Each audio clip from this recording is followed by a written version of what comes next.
வணக்கம் நண்பர்களே. சிவா அயலி சீரியல் சும்மா பரபரப்பாக போயிட்டு இருக்குன்னே சொல்லலாங்க. பரபரப்பான கட்டத்தில் நம்ம சிவா வந்து அயலி கையை பிடிச்சி காதலை வந்து வெளிப்படுத்துகிறாங்கன்னே சொல்லலாம். நம்ம அயலி கிட்ட வந்து சொல்கிறாங்க, அயலி நான் வாழதே உனக்காக தான் அப்படின்னு வந்து அந்த இடத்துல சொல்லிடுறாங்க நம்ம சிவா. அதோட பார்த்தோன்னா, நான் ஒரு நாள் வாழ்க்கையே வெறுப்படைஞ்சு எங்கள் அப்பா வந்து யாருன்னு தெரியலை, நான் வந்து தற்கொலைக்கு வந்து துணிஞ்சப்போ நான் இருக்கேன், நீ எதுக்காக சாகணும்டா அப்படின்னு வந்து என்கிட்ட வந்து கேட்டேன். அந்த ஒரு வார்த்தை எனக்கு அப்போ வந்து உயிர் கொடுத்துட்டுன்னு சொல்லலாம். கண்டிப்பாக வந்து உனக்காக தான் அயலி நான் வாழுறேன் அப்படின்னு வந்து அந்த இடத்துல சொல்லிட்டு, ஐ லவ் யூ அயலி அப்படின்னு வந்து சொல்லி நம்ம அயலியை வந்து கட்டி பிடிக்கிறாங்க சிவா. அதை பற்றி தான் இந்த வீடியோக்குள்ளே பார்க்க போகிறோம். அதுக்கு முன்னாடி சேனலுக்கு லைக் அண்ட் சப்ஸ்கிரைப் பண்ணுங்கள் ஃப்ரெண்ட்ஸ். பக்கத்தில் இருக்க பெல் ஐக்கானையும் கிளிக் பண்ணுங்கள். அப்போ தான் நான் போடுற ஒவ்வொரு வீடியோவும் நோட்டிஃபிகேஷனாக உங்களுக்கு கிடைக்கும். வாங்க ஃப்ரெண்ட்ஸ், வீடியோக்குள்ளே போகலாம். ஃபஸ்ட்டு எடுத்த உடனே பார்த்தோன்னா சும்மா அதிரடியான பரபரப்பு கட்டந்தாங்க. இந்திராணி வந்து கபிலனை ஒரு வழியாக வந்து சந்தோஷப்படுத்திறாங்க. நான் வந்து என் தம்பியாக இருந்துட்டு நீ எந்த தப்பும் பண்ணக்கூடாது, அதுக்காக தான் நான் ஒன்று அடித்தேன் அப்படின்னு வந்து நான் அடித்ததுக்காக மன்னிப்பு கேட்கேன் அப்படின்னு வந்து சொல்ல நேரம், அக்கா என்னை அடிக்கிறதுக்கோ கூறாக வெட்டி போடுறதுக்கோ உங்களுக்கு எல்லா உரிமையும் உண்டுக்கா, அது எனக்கு பிரச்சனை இல்லை. ஆனால் அந்த சிவா முன்னாடி என்னை அடித்தது தான் தப்பு அப்படின்னு வந்து சொல்கிறாங்க. அந்த நேரம் சிவா வந்து தப்பு செய்தான் அப்படின்னு வந்து நீ நிரூபிச்சா எனக்கு உண்மையான இந்திராணிக்கு முகம் எப்படி இருக்குன்னு நான் கண்டிப்பாக சிவாயை காட்டுவேன். நீ வந்து சிவாயை எந்த தப்பு செய்ய அப்படின்னு வந்து பார்த்தியனா அதை நிரூபி கபிலா. கண்டிப்பாக நான் சிவாயையும் வந்து வெளித்தெடுப்பேன். அதோட உண்மையான என்னை பார்த்து அவைய தலை தெறிக்க ஓட்டம் பிடிச்சிருவாங்க அப்படின்னு வந்து அந்த இடத்துல சொல்ல நேரம், சரிக்கா நான் வந்து கண்டிப்பாக நான் தப்பு சிவா பண்ணுறான் அப்படின்னு வந்து உங்கள்கிட்ட நிரூபிப்பேங்க்கா அப்படின்னு வந்து அந்த இடத்துல சொல்லிக்கிட்டு சமாதானம் ஆகியிருக்கிறவ கபிலனை. இதை வந்து பார்க்குறாங்க. இப்படி தான் வந்து நம்ம ரித்திவிகா சொல்கிறாங்க, இப்படி தான் இந்திராணி அண்ணி கபிலனை ஒவ்வொரு வாட்டியும் வந்து சமாதானப்படுத்திட்டு இருக்காங்க. இதெல்லாம் சலிப்படாத அத்தை அப்படின்னு வந்து செல்வனாயிட்டு சொல்ல நேரம், ஆமாம் இவன் வந்து அவள் ஏதாவது சொன்னான்னா அவளுக்கு முந்தானையை பிடிச்சிட்டே அப்படியே ஓடிடுவான், இவனுக்கு அவள் அடித்ததெல்லாம் வந்து கண்ணு தெரியாது அப்படின்னு வந்து அந்த இடத்துல வெளுத்தெடுக்கிறாங்க. இந்திராணி ராணி வந்து உண்மையான பாசம் நம்ம கபிலன் மேலே வைக்கல அத்தை, அதெல்லாம் பொய் நாடகம் அப்படின்னு வந்து சொல்கிறாங்க. ஆமாம் அது எனக்கு தெரிவு உனக்கு தெரிவு, ஆனால் இந்த கபிலனுக்கு புரியலையே அப்படின்னு வந்து அந்த இடத்துல சொல்கிறாங்க. எப்படி வந்து இந்திராணி பாசம் வச்சது மாதிரி காட்டால, இந்த பாசத்தை வச்சே நான் எப்படி வந்து மடக்கி இந்திராணியை வந்து வெளுத்தெடுக்க போகிறேன்னு பார்க்க தானே போகிற அப்படின்னு வந்து அந்த இடத்துல ரித்திவிகாட்ட சொல்கிறாங்க. சீக்கிரம் செய்யுங்கத்த, எதையாவது ஒன்று பண்ணி இந்திராணியை நம்ம தெரிக்க விடணும் அப்படின்னு வந்து அந்த இடத்துல நினைக்கிறாங்க. நம்ம அயலியும் சிவாயும் வந்து தனியாக வந்து பேசிக்கிறாங்க. அப்போ தான் நம்ம சிவா வந்து காதலை வந்து நம்ம அயலிக்கிட்ட வெளிப்படுத்துகிறாங்க. அப்போ நம்ம அயலிக்கு கையை பிடிச்சி, இந்த பாரு அயலி, நான் வாழ்க்கையில் வெறுப்படைந்து உச்சகட்டமாக அதான் எனக்கு அப்பா யாருன்னு தெரியாமல் நான் எதுக்கு இருக்கணும் அப்படின்னு வந்து நான் சாக துணிஞ்சமில்ல.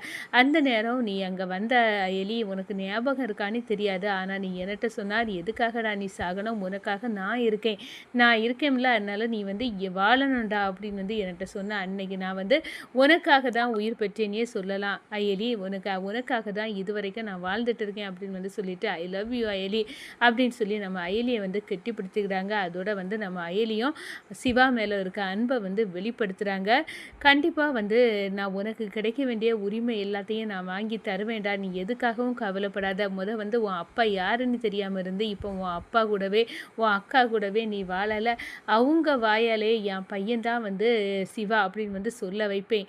இந்திராணியும் தம்பின்னு உனக்குள்ள உரிமை எல்லாத்தையும் வந்து நான் அந்த கபிலனை விட நான் வாங்கி தருவேன் அப்படின்னு வந்து அந்த இடத்துல சொல்கிறாங்க. எனக்கு நம்பிக்கை இருக்கா எலி, நீ வந்து எனக்காக அவ்வளோ வந்து செய்திருக்க. அந்த ரித்திகா இருக்காளே, உன்னை எந்த பாடுபடுத்தினா அந்த வீட்டில் இருக்க நேரமும் நீ படாத பாடுபட்டா, இங்கே வந்தால் உனக்கு நிம்மதி இல்லை, அதை நினச்சாதான் எனக்கு வருத்தமாக இருக்குது அப்படின்னு வந்து சொன்னாங்க. சொல்ல நேரம், சீனியர் நீ இதுக்கெல்லாம் கண் கலங்கிட்டாதாம்மா, நம்ம வந்து எவ்வளோ பெரிய ஆள், இதுக்கெல்லாம் நம்ம வருத்தவே படக்கூடாது, எல்லாரையும் தூசி மாதிரி தட்டிக்கிட்டு போயிட்டே இருக்கணும். நம்மளை விட இந்த இந்திராணி அண்ணி எவ்வளோ பெரிய கவலையில் இந்த வீட்டில் இருக்காங்க, யாரும் அவங்கள புரிஞ்சிக்கிடவே மாட்டாங்க, அவங்க பேசிக்காக நல்லவங்க தான், ஆனால் அவங்க சுற்றி இருக்கவங்க இந்திராணி அன்னிக்கு எதிராக சதி செய்தா அவங்க எவ்வளோ வந்து அதை முறியடித்து அவங்க குடும்பம் தான் மெயின் அப்படின்னு வந்து அந்த இடத்துல கொண்டு போகிறாங்க. அவங்க நம்பிக்கையை வந்து இந்த வீட்டில் எல்லாரும் வந்து உடைக்க தயாராக இருக்காங்க. ஆனால் இந்திராணி அண்ணி பாவம் அதெல்லாம் வந்து அட்ஜஸ்ட் பண்ணிட்டு இந்த குடும்பத்துக்காக அவங்க கணவரோட சேரதே விட்டுக்கிட்டு வந்து தனியாக இருக்காங்க. இப்படியெல்லாம் இந்திராணி அண்ணி கஷ்டப்படணும்னு தேவையில்லை. கண்டிப்பாக வந்து செனியனும் நல்லவர் தான்.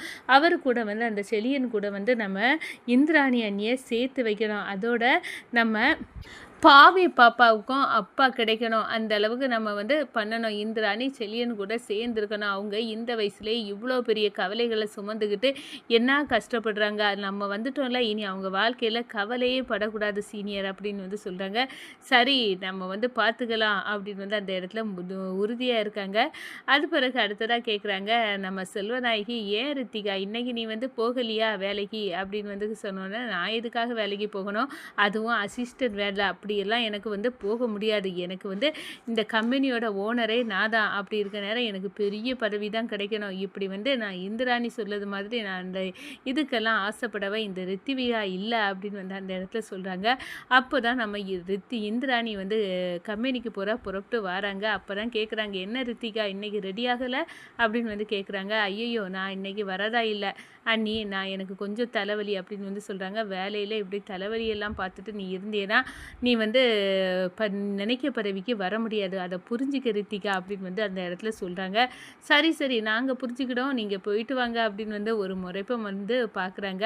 நம்ம இந்திராணிக்கு நல்லாவே புரிஞ்சுட்டு ரித்திகா வந்து பயங்கர ஆள் அப்படின்னு வந்து இவ எல்லாம் திருந்துனா சரி அப்படின்னு வந்து நம்ம இந்திராணியை வந்து நினைக்க ஆரம்பிச்சிட்டாங்க.